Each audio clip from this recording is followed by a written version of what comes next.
Good morning friends, मैं प्रिया पांडे स्वागत करती हूँ आज एक नई स्टोरी के साथ। आई होप कि आप सब भी अच्छे होंगे। आज की स्टोरी का टाइटल तो कुछ भी नहीं है क्योंकि ये हर एक घर की स्टोरी है। तो आइए इस स्टोरी के बारे में डिटेल में जानते हैं। एक लड़की होती है जिसके माँ बाप उसकी शादी बहुत ही धूमधाम से और बहुत ही अरमानों के साथ करते हैं, एक पढ़े लिखे और अच्छे लड़के के साथ। उनकी बेटी भी पढ़ी लिखी थी तो उन्होंने सोचा कि मैं एक पढ़े लिखे लड़के के साथ शादी करूंगा तो मेरी बेटी खुश रहेगी, दोनों साथ में मिलकर जॉब करेंगे और अपना जीवन यापन करेंगे। लेकिन उनको कहाँ पता था कि ये शादी करके वो अपनी ही बेटी की खुशियों का गला घोट रहे हैं। लड़की एक बड़े शहर से आती है और लड़के का घर एक छोटे से पिछड़े इलाके में आता है। हालांकि शादी से पहले लड़की के घर वालों से लड़कों की तरफ से ये वादा किया जाता है कि आपकी लड़की मेरे लड़के के साथ किसी बड़े शहर में मिल रहेंगे और दोनों साथ में ही अपना जीवन यापन करेंगे। और ऐसा वादा सिर्फ इसलिए किया जाता है क्योंकि लड़की वालों ने पहले ही कहा था कि हमारी लड़की उस शहर में नहीं रह पाएगी क्योंकि वो बड़े शहर से है, वो वहाँ पे एडजस्ट नहीं कर पाएगी। तो लड़के वालों ने सिर्फ शादी हो जाए इसलिए उन लोगों ने ये झूठा वादा कर दिया था। लड़के वालों ने कहा लड़की शादी के बाद पहले अपने ससुराल जाएगी, कुछ दिन वहाँ रहेगी, उसके बाद ये दोनों किसी शहर में शिफ्ट हो जाएंगे। इसी विश्वास के साथ लड़की के घर वालों ने शादी कर देते हैं और लड़की भी अपना मन मारकर शादी कर लेती है। अब शादी हो जाती है, धीरे धीरे शादी के 1 साल 2 साल गुजरते हैं। लड़की बोलती है चलिए हम लोग दूसरे शहर शिफ्ट होते हैं, कुछ काम करते हैं, अपने जीवन को आगे बढ़ाते हैं और अपने सपनों को पूरा करते हैं।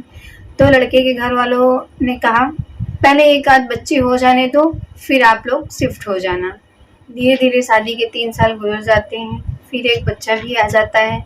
लड़की इसी उम्मीद के साथ रहती है कि चलो कभी ना कभी मेरे मन की इच्छा भी पूरी होगी, मैं अपने सपनों को भी पूरा करूँगी। फिर बच्चे के आ जाने के बाद लड़की फिर से अपने पति से बोलती है चलिए हम लोग बाहर चलते हैं, माँ को भी साथ ले चलते हैं, माँ कुछ दिन बच्चों को देखेंगी, उसके बाद हम लोग जॉब पर जाएंगे, माँ घर पे बच्चे को देख लेंगी थोड़े टाइम तक। उसके बाद जब सब कुछ ठीक हो जाएगा तो हम लोग एक नौकर रख लेंगे जिससे माँ को भी कोई दिक्कत नहीं होगी। इतना सुनने के बाद उसके ससुराल वाले बोलते हैं कि क्या माँ दाई है जो तुम्हारे बच्चे को संभालेगी? तो मैं आप लोगों से ये पूछना चाहती हूँ कि अगर सास अपने बहू और बेटे के बच्चों को संभालती है तो क्या वो दाई हो जाती है? प्लीज़ इस क्वेश्चन का आंसर आप लोग कमेंट में बताइएगा।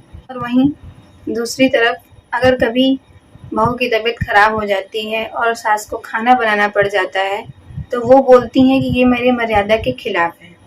दूसरी तरफ अगर वही खाना वो अपनी बेटी के लिए बनाती हैं तो वो बड़े ही गर्व के साथ बोलती हैं कि मैंने अपनी बेटी को अपने हाथ से बनाकर खिलाया है। बताइए अगर दुनिया में ऐसी सास होंगी जो अपने बेटे के बच्चों को संभालने के लिए बोलेंगी क्या मैं दाई हूँ? और लोग बहू को बदनाम करते हैं।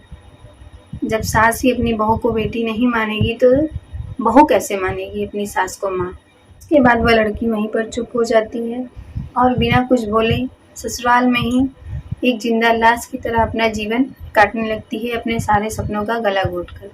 मोरल ऑफ द स्टोरी, जो लोग हमेशा ये बोलते हैं कि बहू कभी सास को अपनी माँ नहीं मान सकती है, तो हाँ, बहू कभी सास को अपनी माँ नहीं मान सकती है। अगर सास ऐसी है कि जो उसके बच्चों को संभालने पर बोलेंगी कि क्या मैं दाई हूँ, तो हाँ, बहू भी कभी अपनी सास को माँ नहीं समझ सकती अगर सास ऐसी हो तो।